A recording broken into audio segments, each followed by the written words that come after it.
Chapter 1237, Distribution. As the golden rays of light shone down, Clarman, a shaman king who had lived for more than 1,000 years, collapsed into pieces at the entrance of the Evernight Cathedral. Every part of his body was charred black, completely drained of its blood. Amongst them, something fell out of his black robe ashes. It was a normal-sized palm. Its skin's texture didn't appear human at all, and it had a dim luster. Its fingers were slender with balanced amounts of flesh and bone. If he hadn't seen it on such an occasion, Emlyn definitely would have believed that the palm was a part of an exquisite doll. Another head in Rionette Tinkier's hand swung forward as it quickly bit the palm. At the same time, Sharon's figure turned incorporeal as she entered the remains of Shaman King Clarman, speeding up the expelling of his Beyonder characteristic. Emlyn composed himself and looked at the door of summoning created by Lilith's ring. His body suddenly turned into a hazy moonlight. The crimson moonlight shattered into countless fragments of light. The bright and devilish red scales swam around the area enveloped by the moonlight, restructuring beside Clarman's corpse into Emlyn White in his tuxedo and bow tie. Without looking at the Beyonder characteristic that had seeped out, he dispelled the unshadowed crucifix, bent down, and picked up the vision of White that he had previously thrown to the side using his black velvet glove. His other hand shook Leymano's Travels as he flipped the book to one of the pages. The symbols and mysterious patterns on it all belonged to traveling. Emlyn's figure turned transparent as he vanished from the scene. He followed the plan and was the first to leave after the operation ended. He didn't interfere with Sharon and company's cleanup of the scene and their clearing of traces. After all, he was the weakest one there. He had used up a considerable amount of energy in battle while relying on the sealed artifacts and mystical items.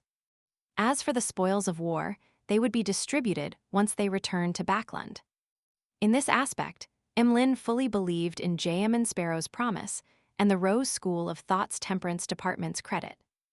After teleporting back to an empty house in Backland, he suddenly threw down Leymano's Travels. He took out a bronze box with many red gems embedded in it, and he placed the vision of White inside. Only after doing this did Emlyn have the energy to take off the glove on his left hand. He saw that his fingers were filled with blisters, swollen. With the Sanguine's regenerative ability, damage at such a level should have long been healed, but in reality, it hadn't improved at all. The burns brought by the vision of White will last at least 7 days. Emlyn took out ointment he had stored in a metal tube and squeezed out some of it to apply it on his wound. The soul-stabbing pain was immediately eased by the cooling sensation. Emlyn slowly exhaled as though he had finally resurrected.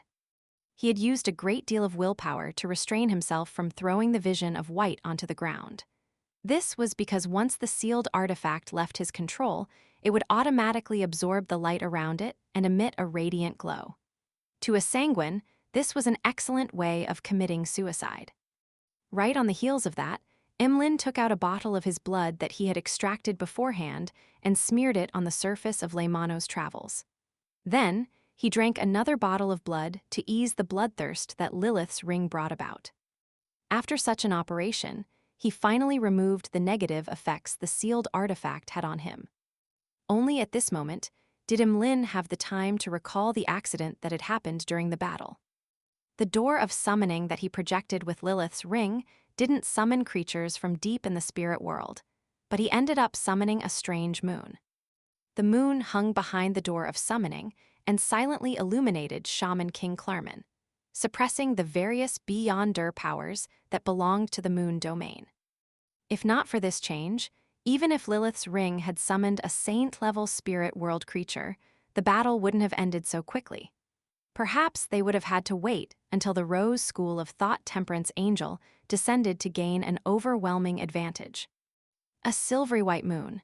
Could it be that the ancestor had provided me with some help? Emlyn had a thought and made a corresponding guess. This matched the identity of the Sanguine savior that the ancestor had appointed. After careful consideration, Emlyn no longer had any doubts about this guess, but unlike the past, he wasn't that excited or thrilled. After experiencing a battle at the demigod level and confirming that he was shouldering such an important responsibility, he felt no sense of pride. His heart was heavy from the pressure. Phew. A few seconds later, Emlyn opened his mouth and whispered, "I'm the savior of the Sanguine." When he said this, his expression was abnormally solemn, somewhat dignified without any hesitation. In the house where Emlyn met Merrick and Sharon. When the Sanguine saw the perfect doll-like lady take out 2 items, he heard her slightly ethereal voice say, "According to the agreement, we will only take one thing. This is the rest." The 2 items were a fist-sized gem condensed from thick blood. It emitted a crimson glow, like a miniature crimson moon. The other item was an exquisite male doll with 2 black holes as its eyes. Shaman King's Beyonder characteristic, general of the pupilless eye. Emlyn nodded and saw that the 2 items seemed to have a life of their own as they flew over. Just as he reached out to catch it, he heard Miss Sharon add, "The Shaman King Beyonder characteristic has some strange traces of corruption. Even the unshadowed spear was unable to cleanse it. It means that I need to find an angel to help me shatter it to remove the corruption." Emlyn completely understood what Sharon was saying as he nodded slightly. "I understand what to do." Sharon, who was wearing a small black bonnet, immediately floated up and gave a curtsy. "Thank you for your help." Likewise, Emlyn took off his hat and bowed in return. Above the grayish-white fog, inside the ancient palace, Klein looked at the wisps of black gas emanating from his body, shook his head, and sighed. "I actually got cursed by the abomination without realizing it. The projection of the chained god could be the culprit as well. I was even separated by a historical projection. If it were any saint without Sephra Castle, they would probably experience a sudden death after thinking they were safe. As for Miss Messenger, there wasn't much of a problem even without the historical projection in between because she was a real angel. Therefore, Klein wasn't worried. After the black gas dissipated, Klein waited for a while. He waited until Emlyn sacrificed the items and requested Mr. Fool to help purify the Shaman King Beyonder characteristic. Strange corruption, from the mother tree of desire or the primordial moon. Klein picked up the miniature crimson moon and carefully observed it for a few seconds. During this process, he was on high alert, constantly preparing to mobilize Sephra Castle's powers. If he wasn't at the level of an angel level here, he wouldn't have agreed to Emlyn's sacrifice. Instead, he would have chosen to smite down with power at the sequence 2 level, shattering the characteristic and separating the corruption remotely. Back then, Klein didn't even dare to divine the werewolf Beyonder characteristic that had been slightly influenced by the mother tree of desire. He had even hurriedly sold it. After examining it seriously, Klein pressed his right hand, causing the entire mysterious space to vibrate. The miniature crimson moon shattered with a crack, splitting into tiny red dots of light. Amongst these light dots, there was a small amount of red mist that evaporated, eventually forming a drop of fresh blood. Then, the red light dots gathered again, constantly condensing before transforming into the miniature crimson moon. However, compared to before, it was more translucent and pure. Klein conjured a fake hand, picked up the drop of seemingly fresh blood, and discovered that it contained immense vitality.